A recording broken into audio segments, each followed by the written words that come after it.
Very good morning, my dear students of class ninth. You please open your short story book,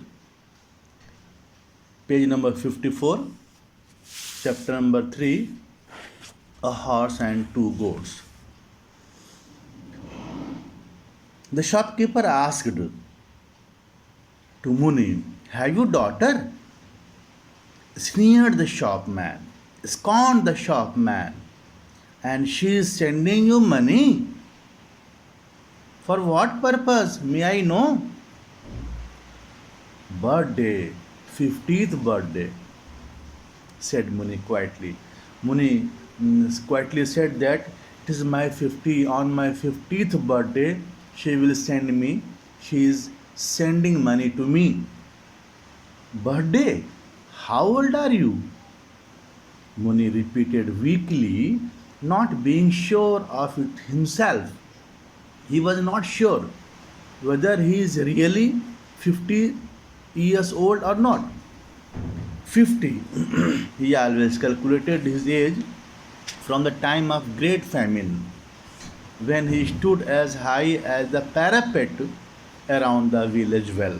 Parapet, my dear student, the wall around the wall, the wall around the well,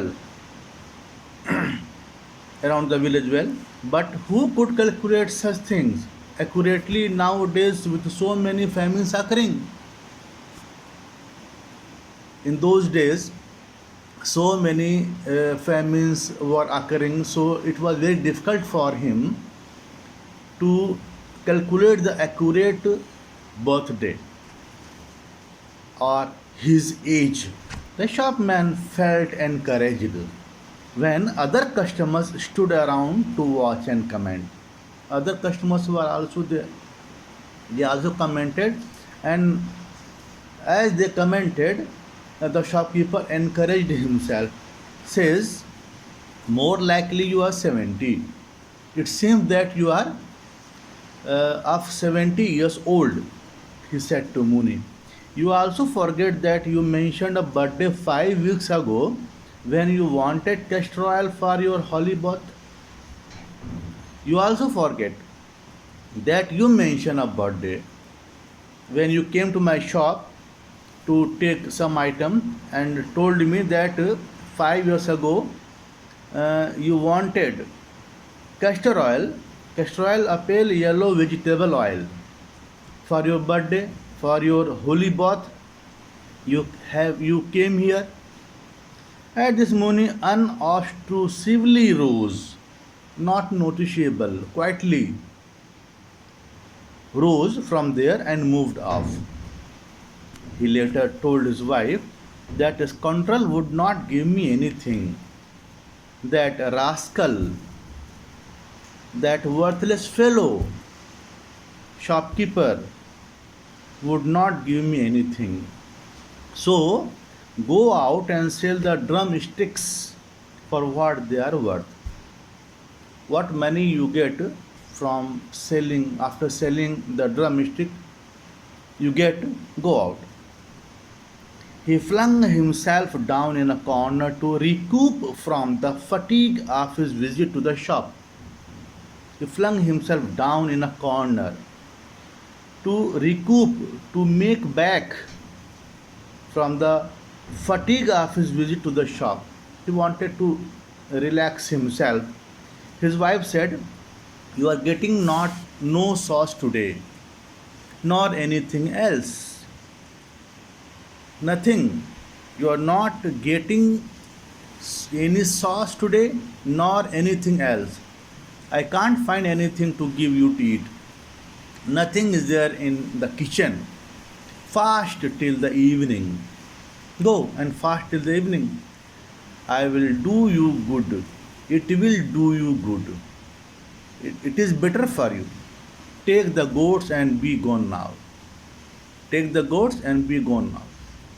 She cried and added, "Don't come back before the sun is down. Don't come back before evening." He knew that if he obeyed her, she would somehow conjure up some food for him in the evening. He knew that he will keep quiet, if he would keep quiet and obey her, she would somehow, she will do magic, she will do something special for food for him in the evening. Only he must be careful not to argue and irritate her. He thought that she must be, it is my duty to not argue and irritate her, Muni thought. Her temper was undependable in the morning but improved by evening time. In the morning, she used to be very angry, but in the evening she calmed down. She was sure to go out and work. She was sure, Muni's wife was sure that she would go out and work. What work? Grind corn in the big house. Grind corn in the big house, sweep or scrub somewhere, and earn enough to buy food stuff and keep a dinner ready for him in the evening.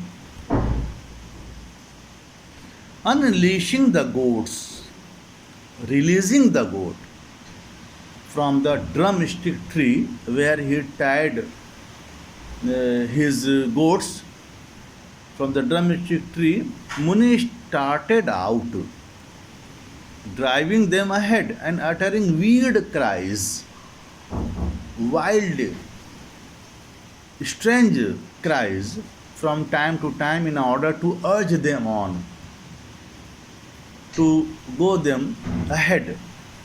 He passed through the village with his head bowed in thought.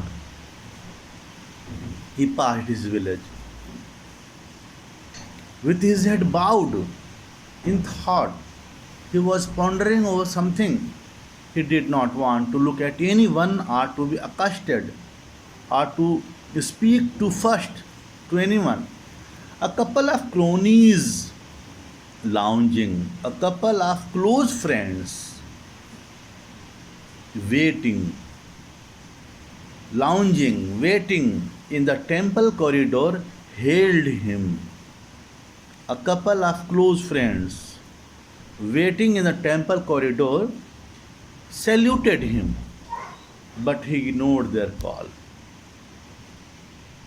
He did not care. He ignored their call.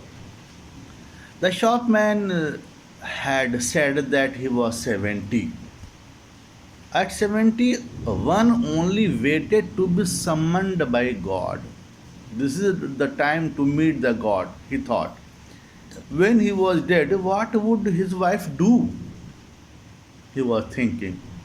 They had lived in each other's company since they were children. They had lived in each other's company since they were Muni and his wife. They were children. He had been told on their day of wedding that he was 10 years old and she was 8. Prajani, children, none. They had no issue. Perhaps a large progeny would have brought him the blessing of the gods. Perhaps a person's children would have brought him the blessing of the gods.